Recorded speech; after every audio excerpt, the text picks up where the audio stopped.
సాయంత్రం 6 గంటల వరకు కూడా అంబటి రాంబాబు గారు జనవరి 31వ తేదీన తన ఇంటిపై జరిగినటువంటి దాడికి ఆ దాడి జరుగుతున్నటువంటి సమయంలో చట్టాన్ని కాపాడవలసినటువంటి పోలీసులు నిర్లక్ష్యంగా వ్యవహరించిన తీరు, ఆ తరువాత స్పందించాల్సినటువంటి ప్రభుత్వం దాడి చేసినటువంటి వ్యక్తులపైన కేసులు పెట్టినటువంటి వైనం కేవలం 18 నిమిషాలు కూడా పోలీస్ స్టేషన్కి వచ్చినటువంటి పరిస్థితులు లేవు. ఎవరు కూడా ముద్దాయిలు దాడి జరిగినటువంటి బాధితుడుగా ఉన్నటువంటి అంబటి రాంబాబు రాజమండ్రి సెంట్రల్ జైల్లో 18 రోజుల పాటు జైలు జీవితాన్ని గడపవలసినటువంటి పరిస్థితులు వచ్చాయి. బహుశా చరిత్రలో ఎప్పుడు కూడా మనం విననటువంటి విధంగా సీనియర్ సిటిజన్ గా ఉన్నటువంటి వ్యక్తి 2 సార్లు శాసనసభ్యుడిగా పనిచేసి మంత్రిగా పనిచేసినటువంటి వ్యక్తి రాజశేఖర రెడ్డి గారితో కలిసి పయనించినటువంటి నేపథ్యం, ఆ తర్వాత వైఎస్ఆర్ కాంగ్రెస్ పార్టీ అధ్యక్షులు మన ప్రీతమ నాయకులు జగన్మోహన్ రెడ్డి గారితో పాటుగా వైఎస్ఆర్ కాంగ్రెస్ పార్టీ ప్రారంభించిన రోజు నుంచి కూడా జెండా భుజాన పెట్టుకొని ముందుకు సాగుతూ ఈ రాష్ట్రంలో ఏ ఒక్కరికి ఏ చిన్న ఇబ్బంది వచ్చినా కూడా వారికి తోడుగా ఉంటూ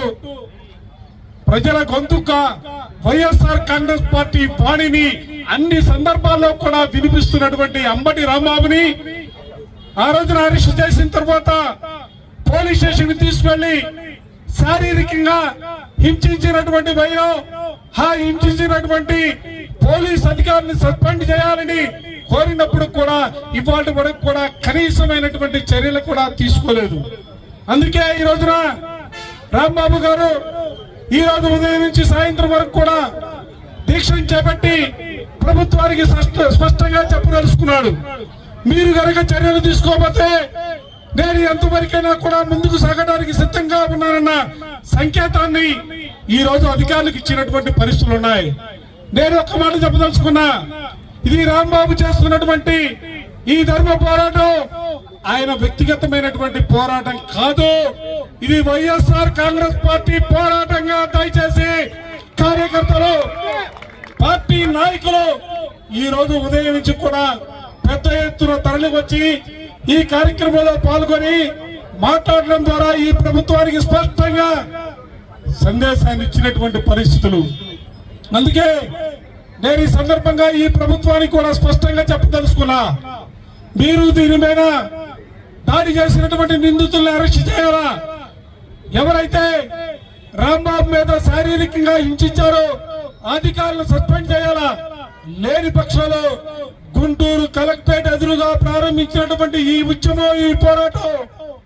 రాష్ట్ర వ్యాప్తంగా వైఎస్ఆర్ కాంగ్రెస్ పార్టీ ముందుకు తీసుకెళ్లబోతుందన్న అంశాన్ని సందర్భంగా గట్టిగా ఈ ప్రభుత్వానికి చెప్పదలుచుకున్నా. ఇది అంతం కాదు, ఇది ఆరంభం. రాంబాబు గారితో పాటుగా పార్టీ యావత్తు కూడా ఆయనతో పాటు కలిసి నడవడానికి, ఈ ప్రభుత్వాన్ని స్తంభింపజేయడానికి సిద్ధంగా ఉందన్న అంశాన్ని ఈ సందర్భంగా చెబుతూ సోదరుడు వేణుగోపాల్ రెడ్డి గారు చాలా స్పష్టంగా సూటిగా వైఎస్ఆర్ కాంగ్రెస్ పార్టీ వైఖరిని రానున్న కాలానికి సంబంధించి జగన్ 2.0 ఏ విధంగా ఉండబోతుందో చాలా స్పష్టంగా తన మాటల్లో చెప్పాడు. మేము కూడా ఒకే మాట చెప్పదలుచుకున్నాం. ఈ రోజు వేణుగోపాల్ రెడ్డి మాట్లాడినా, అప్పిరెడ్డి మాట్లాడినా, అంబటి రాంబాబు మాట్లాడినా, శివకుమార్ గారు మాట్లాడినా,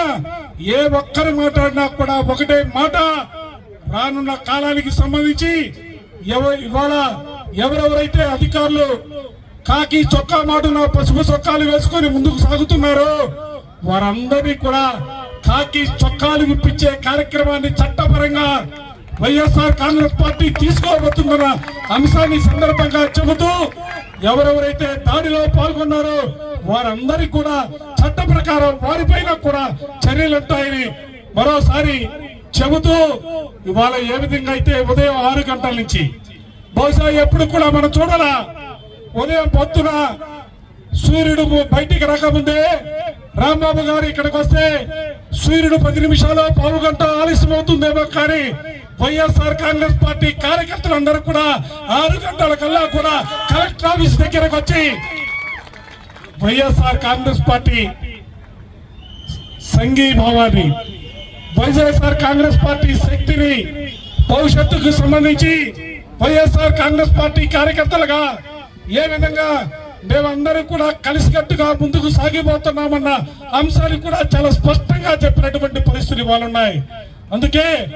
ఈ రోజున ఈ కార్యక్రమంలో పాల్గొని ఈ కార్యక్రమం జయప్రదం చేయడానికి సంబంధించి తోడ్పడినటువంటి ప్రతి వైఎస్ఆర్ కాంగ్రెస్ పార్టీ కార్యకర్తకి, నాయకులకి 2 చేతులు జోడించి హృదయపూర్వకమైనటువంటి నమస్కారాలు, కృతజ్ఞతలు తెలియజేస్తూ ముగిస్తా ఉన్నా.